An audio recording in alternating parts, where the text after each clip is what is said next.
Hey everybody, Aric for President here. I know the Oculus Quest leaks have just been absolutely everywhere lately. It will be the majority of this video, but I wanted to give it a little bit of time to develop, mull over my thoughts, that way I could be very concrete in what I feel. But we start with a few quickie stories, and our first one is good news for those with a lot of patience because an update is coming to Tetris Effect in 2021.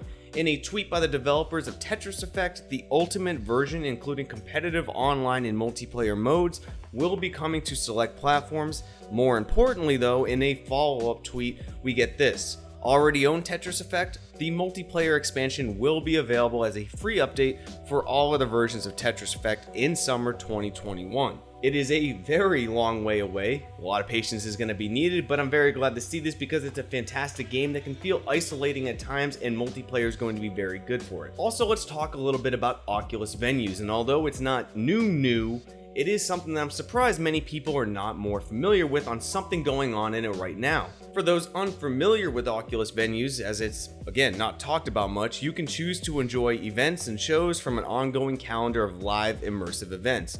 Sure, Oculus venues does have its flaws. Some very big ones, in fact, like the lack of content, and yes, you absolutely do need to connect your account to Facebook to use it, which is admittedly terrible. One thing flying under the radar, though, is the live events for VR Esports by the VR Master League.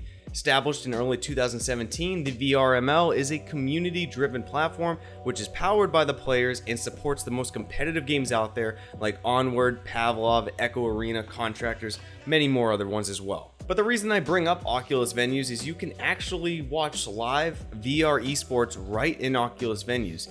The community of the VRML are some of the best people that I know. They play hard and it's a treat to watch, and I love seeing more ways for others to have experiences that they may have been reluctant to try originally, but instead they see how fun and supportive it can be and they dive right in. If you're actually willing to use Facebook, give Oculus venues a try, check out some VR esports. It's a lot of fun to watch. Show a friend, it might get them interested in VR or the competitive scene as well. And speaking of competitive gaming, if you remember a couple videos back, the Swords of Burr competition going on, the first prize was $300, now it's up to $500 and growing. There is still time to sign up, so give that a look. So for the remainder of this video, we have a lot to go over. Please use the chapter slider if there's a specific topic about the leaks you want to hear more about, but these leaks are everywhere, and we want to talk about what we know, the speculative thoughts, but really the bigger picture of why I think there are some unintended consequences of leaks that may be unpopular opinions, but I'd like to hear your thoughts on them.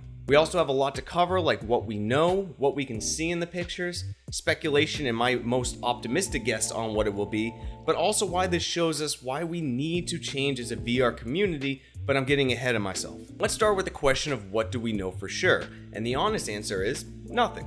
While Walking Cat is very reliable for leaks in the past, we still know nothing 100%, and I'll never claim that in this video. However, if we assume these leaked pictures of concept designs and an actual physical headset are true, what can be inferred from what we've seen? Well, it's pretty obvious we will see a white model of the Oculus Quest, giving off real Apple vibes, and it looks like the Quest and the Go made a baby. The controllers have been updated and look much closer to the CV1s, and assuming these are V3 touch controllers, we may see better tracking and comfort. Also, the camera positions look to have been slightly moved, possibly to get better overhead tracking, yet I'm curious how this can handle hand tracking as well. This headset from the pictures has a strap similar to the Oculus Go, and looks much smaller and lighter with better balance. Depending if it's just padding or not, the lenses look slightly more rounded, possibly to help with field of view or other upgrades, and of course the hot topic is no IPD slider in sight. What it will actually be, with the possible announcement coming September 15th, could be anything, but here would be my most optimistic thought on what I think we'll see.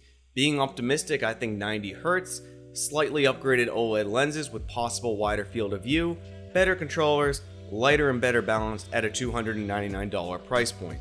More opinions though incoming. The lack of an IPD slider makes me err on the side of this being a Quest Lite, and I would not be shocked if it stayed at 72 Hz to be a very compact, economical headset for the holiday season. Before I go into old man Aric mode on why this can be a problem for the VR community and why it hurts consumers, please let me know your thoughts on what you think this could be. Is it a Quest 2, Quest S, Quest Lite? Whatever you want to call it, I personally think it's going to be a Quest Lite, something cheap and a great entry point for VR at the holiday season because it just makes sense with Oculus and Facebook wanting mass adoption. But you may be like, hey Aric, your title says unintended side effect and the video is almost over and nothing. So let's get into that.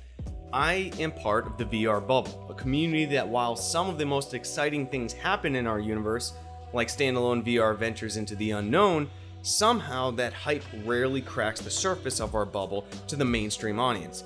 It's amazing to see a hyped VR community while the general public still has zero idea what VR is like. That's why leaks like this worry me, and most likely only cause confusion to consumers thinking of getting into VR. This headset could be for gamers, it could be for entertainment, it could even be for just socialization. We don't know, and only our bubble is thinking through this logically because we're very familiar with the topic. To the outside though, they see names like Quest 2, Go 2, Quest S, Quest Lite, and literally have no knowledge to even understand what these leaks could be. Every leak comes with speculation based on people in the VR community bubble using all their personal knowledge and experiences to understand what they may be saving for, while the general consumer would honestly have to do some very diligent research to know what to do even to get into VR. Look, all these VR leaks, VR news, they are amazing, they're fun, they're great, but it all comes at the cost of the barrier to entry that the knowledge it takes, the knowledge that we have that a general consumer looking into VR doesn't.